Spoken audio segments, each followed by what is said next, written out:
All right, what's good, guys? So today, as you guys can see, Wednesday, November 1st, we had a ton of economic news. We had ADP, ISM, JOLTS, Fed rate, an FOMC statement, and press conference. So all those things mixed together, just not a day you want to trade.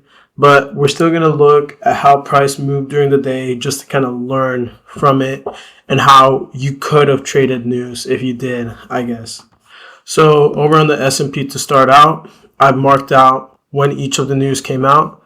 So 8:15, that's when ADP came out. 10 a.m. around here, that's when JOLTS and ISM came out. As you can see, not a lot of movement from those. I mean, this one was a tiny movement. It was kind of more followed through the market open. And then this one, just kind of like a wick above, as you can see. Aggressive wick up, but kind of really stayed in the compact candle body, like solid body. Then 2 p.m. we have Fed rate. You can see that one is, crazy like you'd expect it. And it's not like a huge pit movement, but like what I mean by crazy is like you can see the wick to one side and the wick to another side. So that really just shows indecision in the market and how people were spamming buy and spamming sell at the same time. And then finally, 2:30 at FOMC press conference. It's just this big candle that gets retraced literally right after. But there was a trading opportunity today. So with market open, we had this fair value gap get created right there. And as you can see, it didn't retrace to the 50% mark of that fair value gap. But remember, you can use multiple things in confluence, and we have equilibrium. So if we mark out our equilibrium from this bottom to this high, what can you see there? This wick perfectly injects into the discount zone of that fair value gap that aligns with that fair value gap. You could have taken a long there, shot profits for liquidity there, liquidity there. Look, it even hit this liquidity here, this liquidity here. All that could have caught a 3-to-1 risk to reward ratio trade. But should you have done that? If you have the market experience, then sure. But when you're like new and you have no idea what you're doing, kind of like me, it's not smart to trade news because one, you don't have market experience. Two, market gets super volatile when there's news, especially on a day like this where you have so much like news and like stuff stacked on top of each other. It's just really hard to predict where the market wants to move next.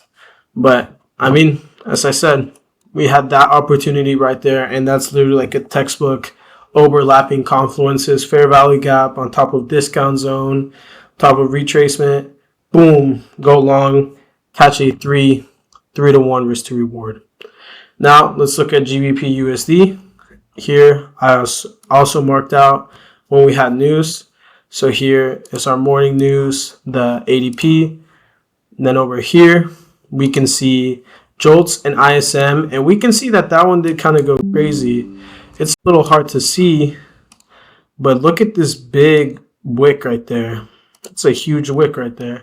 So, JOLTS combined with ISM did cause a little bit of market indecision, kind of more to the buy side. People were buying, but then it kind of settled down, closed here. And then we see over here, we have the same thing going on. Wicks up when we have our Fed rate released, and wicks up when we have the FOMC press conference. But both those movements get retraced and covered back shortly after.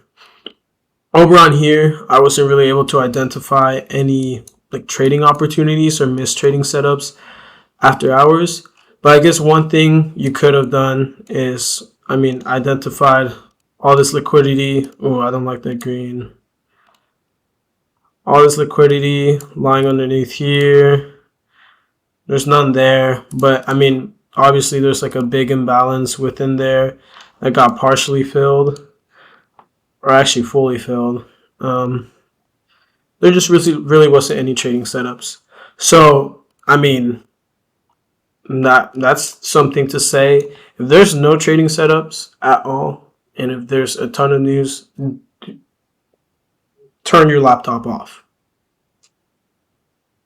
But besides that, obviously we see the S&P trading setup. This is my trade from before. S&P trading setup. We see the news, how price moves throughout the day, and the same thing here. You can kind of see here for GBP USD, kind of moved like a wave, sort of. Like you can see, just kind of goes down, up, down, up. Really doesn't move aggressively one way up or one way down. It kind of just is like a resonance, like a little wave, oscillation. That's the word. But yeah, that's basically a trade recap for trading on news days. I'm trying to delete this, but it's not working. And yeah, peace.